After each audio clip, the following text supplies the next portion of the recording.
4ଟି ଲବଙ୍ଗ ଏହି ଜାଗାରେ ରଖିଦିଅନ୍ତୁ। ଗ୍ୟାରେଣ୍ଟି ଦେଉଛି ସେ ଝିଅ ନିଜେ ଆସି ତୁମ ସହିତ କଥା ହେବ, ତୁମକୁ ଭଲ ପାଉଛି ବୋଲି କହିବ। ହଁ ଫ୍ରେଣ୍ଡସ୍, ଯଦି ଆପଣ କେଉଁ ଝିଅକୁ ମନେ ମନେ ଭଲ ପାଉଛନ୍ତି କିନ୍ତୁ ଯେତେ ଚେଷ୍ଟା କଲେ ମଧ୍ୟ ତାକୁ ପଟେଇ ପାରୁନାହାନ୍ତି, ତା ପଛରେ ଗୋଡ଼େଇ ଗୋଡ଼େଇ ନିଜର ସବୁ ସମୟ ସାରି ସାରିଲେଣି, ହେଲେ ସେ ଝିଅ ଆପଣଙ୍କୁ ଭାव ଦେଉନି, ଆପଣଙ୍କୁ ଅଣଦେଖା କରୁଛି, ଆଉ ଆପଣ ଚାହୁଁଛନ୍ତି କି ସେ ଝିଅ ନିଜେ ଆସି ଆପଣଙ୍କୁ ଭଲ ପାଉଛି ବୋଲି କହୁ, ତେବେ ଆଜିର ଏହି ଭିଡ଼ିଓଟି ଆପଣଙ୍କର କାମରେ ଆସିବ। କାରଣ ଆଜିର ଏହି ଭିଡ଼ିଓଟିରେ ମୁଁ ଆପଣଙ୍କୁ ଶିଖେଇବି କେବଳ 4ଟି ଲବଙ୍ଗର ସାହାଯ୍ୟରେ ଝିଅ ପଟେଇବା ପାଇଁ ବଶୀକରଣ ବିଦ୍ୟା, ଯାହାର ପ୍ରୟୋଗରେ ଆପଣ ନିଜ ପସନ୍ଦର କେଉଁ ବି ଝିଅ ବା ପଡ଼ିଶା ଘର ଭାଉଜକୁ ନିଜ ବଶରେ କରିପାରିବେ। ତାକୁ ପଟେଇ ତାଠାରୁ ନିଜର ମନ ମୁତାବକ କାମ ହାସଲ କରିପାରିବେ। ମନେ ରଖନ୍ତୁ, ଏହି ବିଧିକୁ ଆପଣ କେବଳ ମଙ୍ଗଳବାର ଆଉ ଶନିବାର ଦିନ କରିପାରିବେ। କେଉଁ ବି ସମୟରେ କରିପାରିବେ। ପ୍ରଥମେ ଆପଣ କ'ଣ କରିବେ, 4ଟି ଲବଙ୍ଗ ଆଣିବେ। ତାପରେ ମୁଁ ଆପଣଙ୍କୁ କିଛି ପ୍ରୟୋଗ ବିଧି ଶିଖେଇବି। ଆପଣ ସେହି ପ୍ରୟୋଗ ବିଧିକୁ ଠିକ୍ ଭାବରେ କରିଦେବେ, କିଛି ବି ଭୁଲ ଭାଲ କରିବେନି। ତାପରେ 4ଟି ଲବଙ୍ଗକୁ କଳା କପଡ଼ାରେ ବାନ୍ଧିକି ନିଜ ପକେଟରେ କିମ୍ବା ମନି ପର୍ସରେ ରଖିଦେବେ। ତାପରେ ଦେଖିବେ ଚମତ୍କାର। ଯେପର୍ଯ୍ୟନ୍ତ ଆପଣଙ୍କ ପାଖରେ ସେ 4ଟି ଲବଙ୍ଗ ଥିବ, ସେ ପର୍ଯ୍ୟନ୍ତ ସେ ଝିଅ ହେଉ ବା ଭାଉଜ ଆପଣଙ୍କର ବଶରେ ରହିବ, ଆପଣଙ୍କର ଇସାରାରେ ନାଚିବ। ଆପଣ ତାକୁ ଯାହା କହିବେ, ଯେମିତି କହିବେ ସିଏ କରିବ, କୌଣସି ପ୍ରକାର ବାଧା ଦେବ ନାହିଁ। ନମସ୍କାର ଫ୍ରେଣ୍ଡସ୍, ଓଡ଼ିଆ ଫଣ୍ଡା ଚ୍ୟାନେଲକୁ ଆପଣମାନଙ୍କୁ ସ୍ୱାଗତ। ଆଜିର ଏହି ଭିଡ଼ିଓଟିରେ ମୁଁ ଆପଣଙ୍କୁ ଶିଖେଇବି ଆପଣ କିପରି 4ଟି ଲବଙ୍ଗର ସାହାଯ୍ୟରେ ଝିଅ ପଟେଇ ପାରିବେ, ବିବାହିତା ନାରୀକୁ ନିଜ ବଶରେ କରିପାରିବେ। କିନ୍ତୁ ମନେ ରଖନ୍ତୁ, ମୋର ଆପଣମାନଙ୍କୁ ଅନୁରୋଧ କି ମନରେ କୌଣସି ଖରାପ ଉଦ୍ଦେଶ୍ୟ କିମ୍ବା କୌଣସି ଖରାପ କାମ ପାଇଁ ଆପଣ ଏହି ବଶୀକରଣକୁ ପ୍ରୟୋଗ କରିବେନି।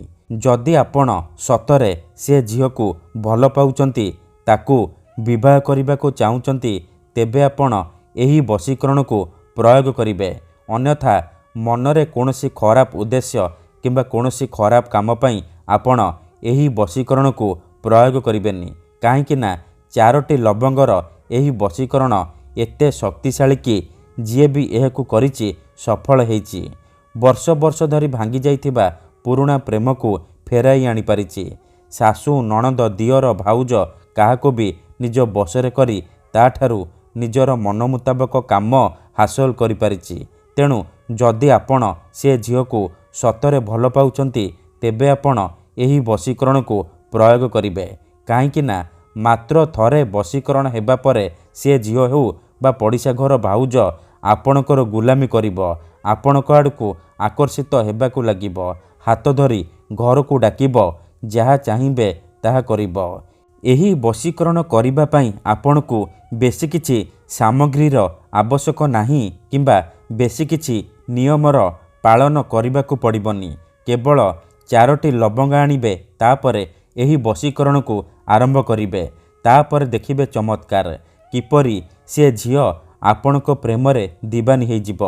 ଯେଉଁ ଝିଅ ଆପଣଙ୍କୁ ଧୋକା ଦେଇଛି, ଆପଣଙ୍କ ସହିତ କଥା ହେଉନି, ଆପଣଙ୍କ ନମ୍ବର ବ୍ଲକ୍ କରିଦେଇଛି, ଅନ୍ୟ କାହା ସହିତ କଥା ହେଉଛି, ଅନ୍ୟ କାହାକୁ ଭଲ ପାଉଛି, ତେବେ ମାତ୍ର ଥରେ ମୋ କଥା ମାନି 4ଟି ଲବଙ୍ଗ ଆଣି ଆଜିର ଏହି ବଶୀକରଣ କରିକି ଦେଖନ୍ତୁ।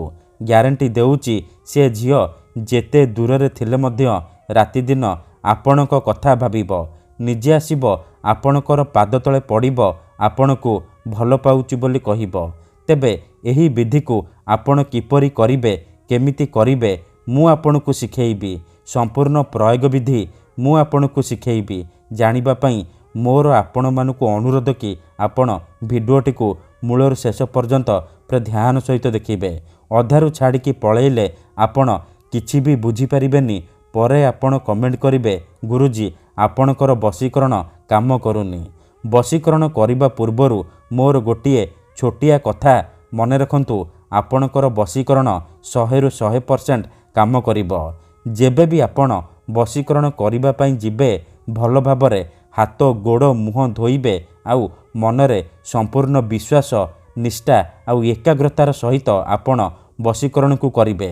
ତେବେ ଯାଇ ମୁଁ ଆପଣଙ୍କୁ ଗ୍ୟାରେଣ୍ଟି ଦେଉଛି ଆପଣ 100ରୁ 100% ସଫଳ ହେବେ। ମନେ ରଖନ୍ତୁ, ଧ୍ୟାନ ସହିତ ଶୁଣନ୍ତୁ। ମଙ୍ଗଳବାର କିମ୍ବା ଶନିବାର ଦିନ ଆପଣ 4ଟି ଲବଙ୍ଗ ଆଣିବେ। ତାପରେ କୌଣସି ଏକ ଜାଗାରେ ଚୁପଚାପ ବସି ପଡ଼ିବେ। 4ଟି ଲବଙ୍ଗକୁ ଡାହାଣ ହାତରେ ମୁଠେଇକି ଧରିବେ ଆଉ ଆଖି ବନ୍ଦ କରିକି ସେଇ ଝିଅ ବା ମହିଳାକୁ ମନେ ମନେ ଭାବିବେ। ତାର ମୁହଁକୁ ନିଜ ମନରେ ଭାବିବେ। ତାପରେ ମୁଁ ଆପଣଙ୍କୁ ଗୋଟିଏ ମନ୍ତ୍ର କହୁଛି, ଏହି ମନ୍ତ୍ରକୁ ଆପଣ 3 ଥର ପଢ଼ିବେ।